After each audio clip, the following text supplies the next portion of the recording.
Welcome back to another episode of Rock Boys Football. Dill, week 3 in the books. The boys are updating Monday night, every Monday night, the update to the top 25, our power rankings of the 25 best college football teams in the country. And Dill, before we even get into it, just got to invite everybody to let it fly in the comment section. Every single Monday, we update the top 25. Every single Monday, it's an absolute war zone in the comment section. That's the best part about doing this. That's how college football should be.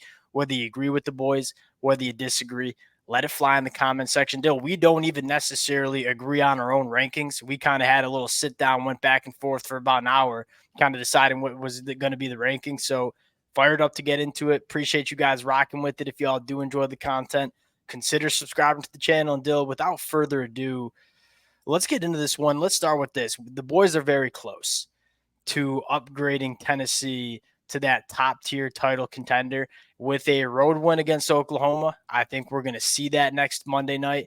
That being said, we'll leave Tennessee down there. Again, with all the question marks about NC State, I think that's fair to leave Tennessee down there, but they've arguably been the most impressive team in the country. Let's have the conversation that a lot of people are having, right? Georgia, Texas, who's the number one team in the country? We decided to stick with Georgia, but if you wanted to argue Texas, I wouldn't be the one dying on that hill. I am kind of with you there. I still want to let that matchup play out because at the end of the day, Georgia's still been the king of the hill for really arguably the past 3 years. And I know Michigan got it last year, but Georgia's still that team it feels like nobody really wants to play ever. And when they come into a game, they're always going to get that benefit of the doubt and that favorite. I think that still should be in place until they get knocked off. And obviously, Texas might be able to do it when they go meet head to head. That's like kind of the game I think a lot of us have circled. Obviously, the Georgia Bama ones too. I'm sure the Bama fans probably have their own opinion on this whole thing. So I just want to see it play out because I still think Georgia deserves the benefit of the doubt. I know they didn't look good against Kentucky, but every team goes through games. And I think that Georgia being number one for us has a lot to do with how high we are on Clemson. Like that was an extremely impressive and thorough win against Clemson week 1. Dill, I went back and watched the Georgia Kentucky game a couple of different times. Like Kentucky just dragged that one into the bud. Like and Georgia's banged up right now. It was a sloppy game that I don't think Georgia really wanted to go and play. I think they wanted to get in their bye week focus on Alabama. So it was by far the most uncomfortable I've seen Carson Beck in his college football career. I've seen Carson Beck play a lot better, like a lot more good games than I have seen bad. So I'm not necessarily wavering in my confidence. Ohio State rounding out the top title contenders. Ohio State, I feel like, is flying under the radar as an extraordinarily dangerous team, especially with the way that run game's clicking.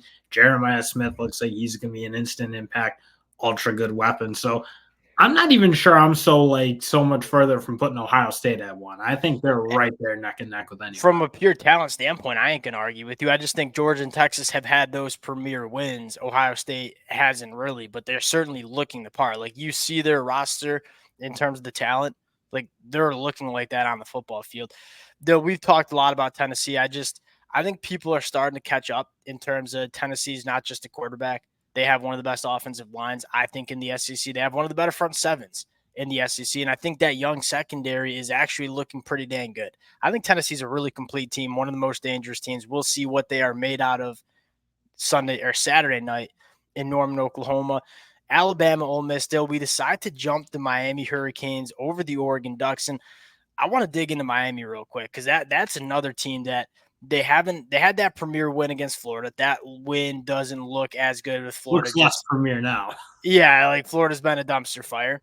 That being said, Cam Ward, I think if you ended the season right now and asked me who's the Heisman Trophy winner, it would be Cam Ward. He's number 2 in the country in passing yards, number 1 in the country in passing touchdowns. The offensive line is really good.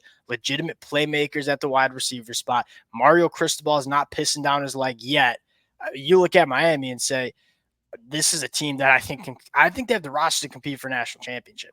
No, and I'm totally with you. I think Miami, again, when they've built the way they've built up their fronts, both their trenches, let's say, both on the offense, defense side, that's national championship level. I think, again, the secondary is still probably the thing you want to see. Like when they go get tested against a real good, effective passing attack, can they hold up? Obviously, they did against Florida, and I think Florida has potential to throw the ball on teams. Obviously, their offensive line's not really playing good enough to let them do that. So I still want to see Miami prove it against a team that can really throw it. Really young secondary, a lot of new faces. but everywhere else they're championship level, I would say. Yeah, and that front seven reminds me of Georgia in 2021 when Kirby Smart had all those question marks about the Georgia secondary, and it just never really mattered because the front seven, the pass rush was so damn good. I think that's Miami's case. Tyler Barron is they don't even have Ruben Bain throughout the first 3 games, and they still look like one of the best front sevens in the country. Miami's been really impressive. Oregon, I can finally have a hill to stand on, having them ranked as high as they do. I got trounced when we had the Big Ten rankings, the top 25 rankings for having Oregon as high as I did. Dude, we've moved them down. They were a top-tier title contender to start the year.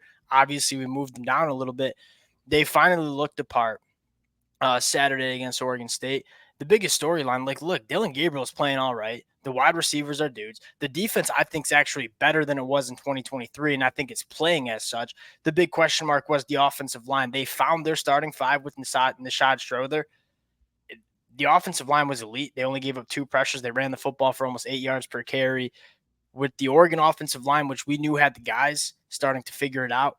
Again, and honestly, the only thing keeping me from putting them higher is I still want to see their defense sit on teams a little bit harder, because even Oregon State through the first half did move the ball a little bit. And it's not to say they were moving up and down, but they did move the ball a little bit. Obviously, Boise State moved the ball a bit and Idaho moved the ball a bit. So I still want to see them put a vintage performance on. I think their secondary is great. I still want to see their front seven put one of those real dominant. Well, you weren't sweating out them covering 18.5 points. I was watching the second half. That Oregon defense put it together in the second half. That's kind of what has me feeling good.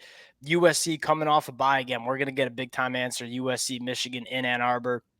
The people are not going to like this with you having Mizzou behind USC. And frankly, I kind of agree with them. I didn't think Mizzou looked incredible against Boston College, but by the end of that game, they started to put it together.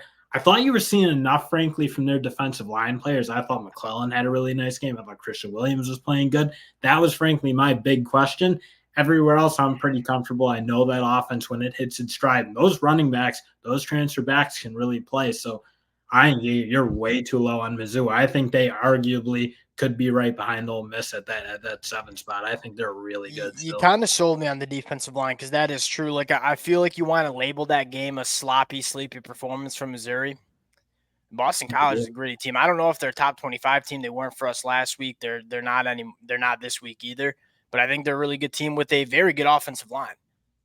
In Missouri, what did they run the football for 46 yards all game?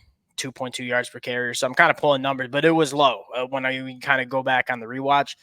That was our big concern, right? This Missouri defensive line, can they be difference makers? They looked really good. Penn State and Dill, I think we just got to defend our take. I think we're both on the same page here. Clemson coming in at number 12, taking that last playoff spot in the Rock Boys world. Obviously, the Big 12 is going to have a team in there as well. Dill, sell this in here.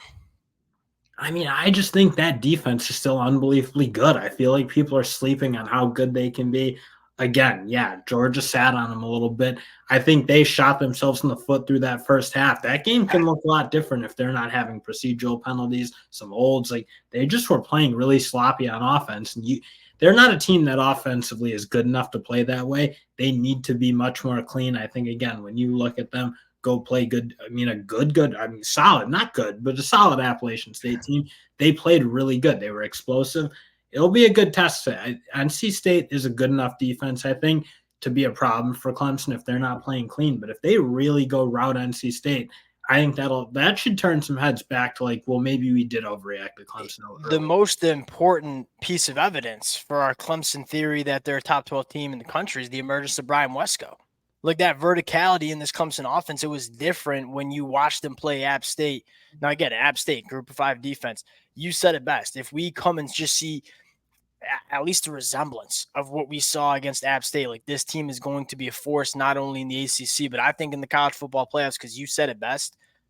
That defense is legit, and we think they have the offensive personnel to be a solid offense. Now, is it all going to come together? Obviously, it didn't against Georgia, which is, in my estimation, the best defense in the country.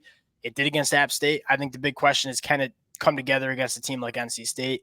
We'll get our answer. We'll either look like geniuses in a week, or we either look like idiots. We'll see. I don't think I'll be ready to crown us as geniuses. They'll still, when they go play the Miamis of the world and some of the other tough teams, NC State's playing not the greatest football right now, I wouldn't say. So again, I think it'll be further evidence that this offense is better than people think it is, but it certainly won't disprove it. I mean, they'll still need to play it that way against their better competition in the ACC. I'll be crowning myself as a genius if Clemson wins that game by 2 scores.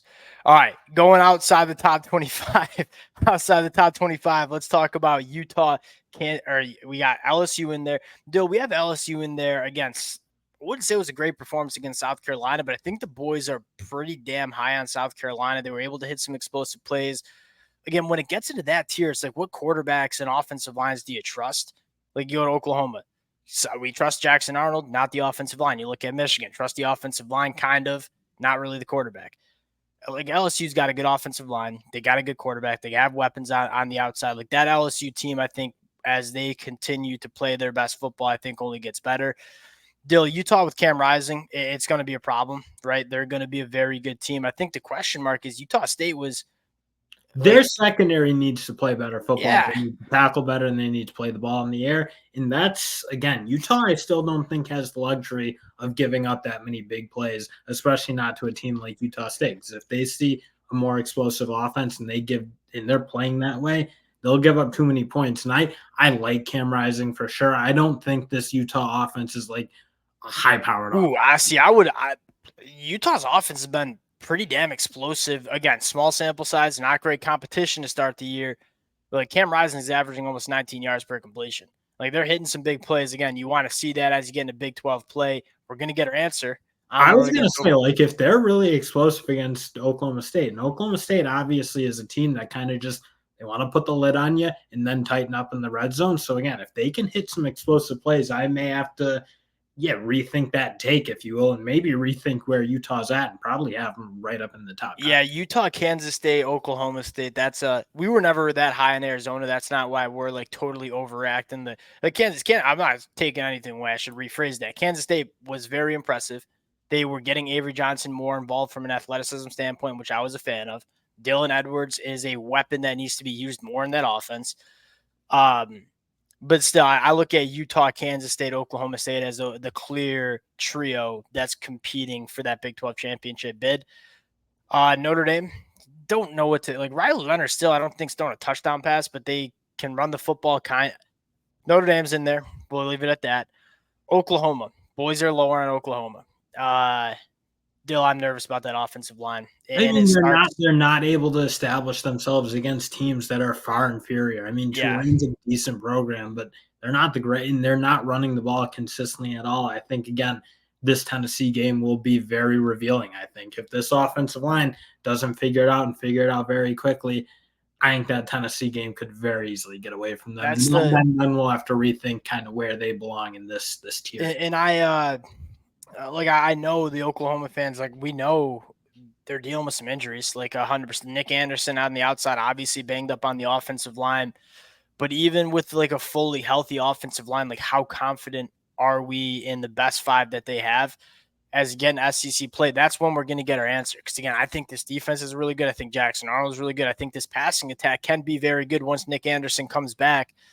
But if you can't run the football and you can't protect the passer, it's going to be hard to win in the SEC. That's why the boys are lower on them. Dill, Michigan, Alex Orji season. We might win a national championship with Alex Orji. We got to see it first. Obviously, all jokes aside, Michigan, you just can't have them that high with what we've seen from the quarterback play. Again, we might have to reevaluate after the USC game. We'll see what Alex Orji looks like. Nebraska, getting the bump up to the outside looking in tier. Dill, as I get more and more watching Dylan Raiola, the more and more I'm a believer in this team. Like, I think this defense is legit, but this Nebraska, it's top 30 in the country in points per game. We were saying in the summer, if they can just be average, they'll be a bona fide top 25 team. This offense is looking above average. The offensive line is playing better than I expected. Dylan is certainly playing better than I expected. Nebraska defense has just gotten better since last year. This Nebraska team, I thought going in, like, we were high on Nebraska as like a fun 20 to 25 team in the country. Dill, Nebraska might be a little better than that. It's tough to leave them behind teams like Michigan, because just Michigan, what you're seeing from the quarterback spot. And again, I like where Michigan's kind of at elsewhere. I obviously think their offensive line, you hope kind of comes together, and you give it a second, a little bit into the year. Obviously, I had to replace pretty much all five of them.